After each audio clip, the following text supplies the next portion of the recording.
Bien, hoy les voy a hablar sobre el principio de la dignidad humana. Pero la dignidad humana, tal y como se concibe en el artículo 1 de la Constitución Nacional, en el artículo 1 del Código Penal, en el artículo 1 del Código de Procedimiento Penal. La dignidad humana, ese vacilar principio que fue inspiración de la Asamblea Nacional Constituyente del año 1991, al igual que aquellos vacilares principios a la igualdad material, al pluralismo, es un principio que es aplicable no solamente al procesado, sino que he visto cómo también a los abogados defensores este principio no se lo aplica. Nos asiste el derecho fundamental al trato humano, a no ser sometido a tratos crueles, inhumanos o degradantes como abogados defensores penalistas, ¿sí? Digamos, se gesta ya desde el Colegio Colombiano de Abogados Penalistas la defensa de esos derechos fundamentales que le asisten a los abogados defensores. Y hoy traigo a colación este tema porque, en parte y en gran medida, estos fundamentales derechos, hoy, a quien defiende causas, no se le respetan. Entonces, hay tratados internacionales, convenios internacionales, que dicen que al procesado se le tienen que respetar, en principio y sobre cualquier cosa, el derecho basilar y fundamental a la dignidad humana. Pero, con mucha tristeza, debo decirlo, no en todos, más bien digo que en muy pocos jueces, al abogado se le trata violentándole su fundamental derecho a la dignidad humana. He visto cómo en las intervenciones de algunos abogados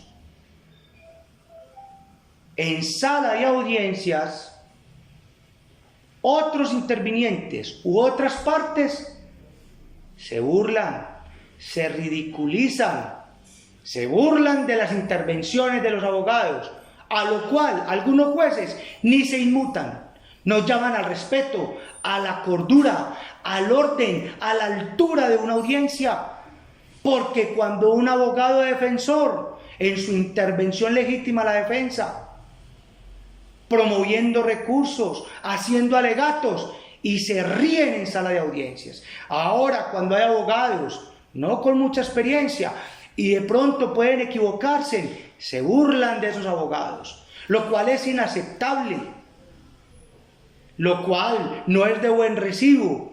¿Y quién más que el propio juez, quien tiene la toga, llamar a la orden y reconvenir a un fiscal, a un ministerio público, tenga la bondad y respete al abogado que interviene, porque aquí nadie se las sabe todas? Y eso me parece una situación que en los jueces falta más carácter para que ese abogado no haya ningún tipo de burlas. He visto también cómo, desafortunadamente, al abogado al momento de la presentación siempre le exigen su identificación, porque aquel principio del 93 de la Constitución que dice que la buena fe se presume, en el abogado no, en el abogado defensor no. A un fiscal no le piden que se presente, a un ministerio público no le dicen que se identifique, a un defensor de familia no le piden que se identifique, a un defensor de víctimas no le piden que se identifique, a un fiscal no le piden que se identifique, al abogado le obligan a sacar su cédula, hasta registros civiles de nacimiento, pasaporte, cédula de ciudadanía. ¿Usted quién es? Como si un abogado fuera un impostor. Uno se presenta con su cédula y su tarjeta profesional, pero no, usted tiene que pararse, ir hasta allá y decir, mire que sí soy yo.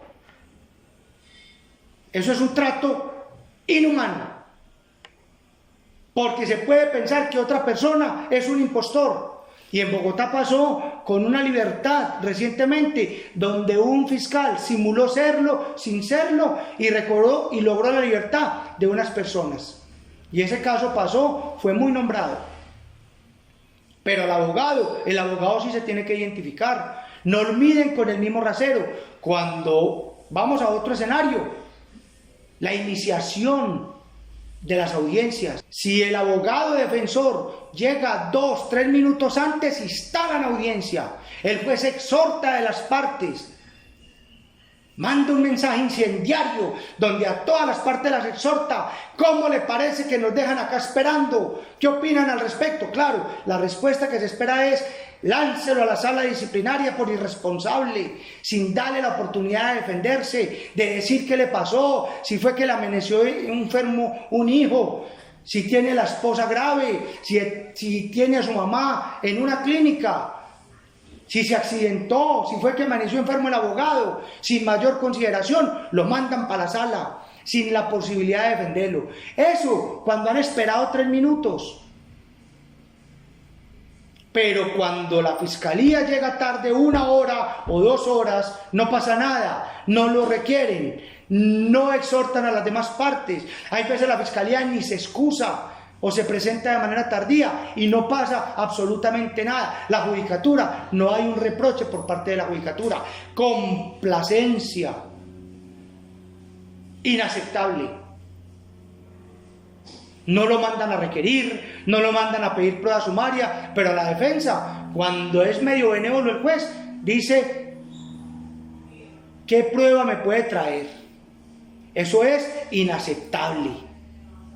Eso es ridículo.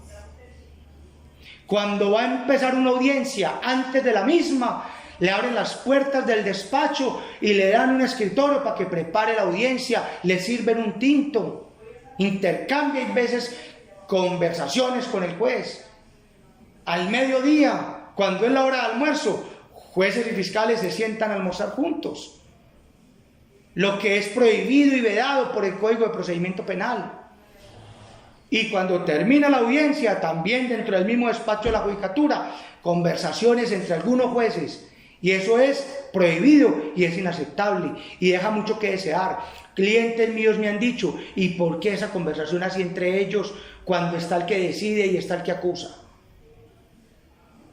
El abogado, por respeto, no se le puede arrimar al juez. ¿Que es suspicaz? Quizás lo sea, pero a todos con el mismo rasero.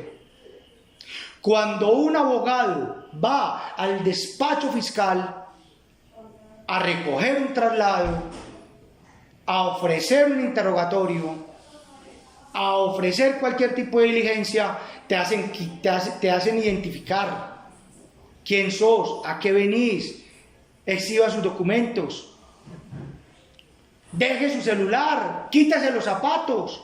Eso es un trato cruel, inhumano y degradante, porque el abogado no es un delincuente.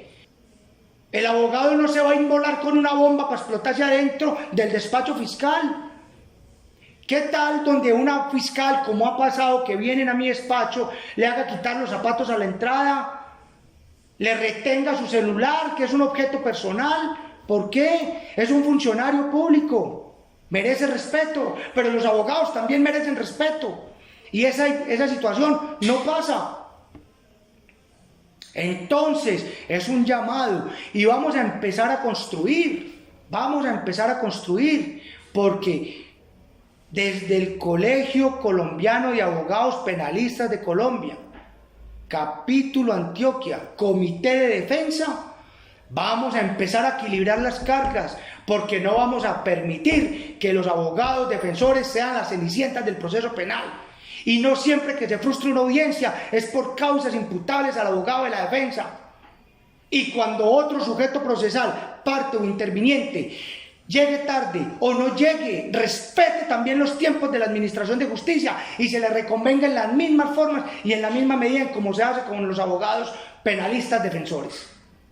Ese es un llamado de atención que hago para que todos nos unamos y hagamos eco a las ignominias, vejámenes y a las arbitrariedades que de algunos jueces o de algunos fiscales temerarios que violentan los tiempos de administración de justicia, soslayan los principios de celeridad y economía procesal, cuando lo violentan no pasa nada, pero si al abogado se le va un minuto, se lo cobran y con creces, con amenazas y con denuncias, lo cual no puede seguir pasando. Muchas gracias.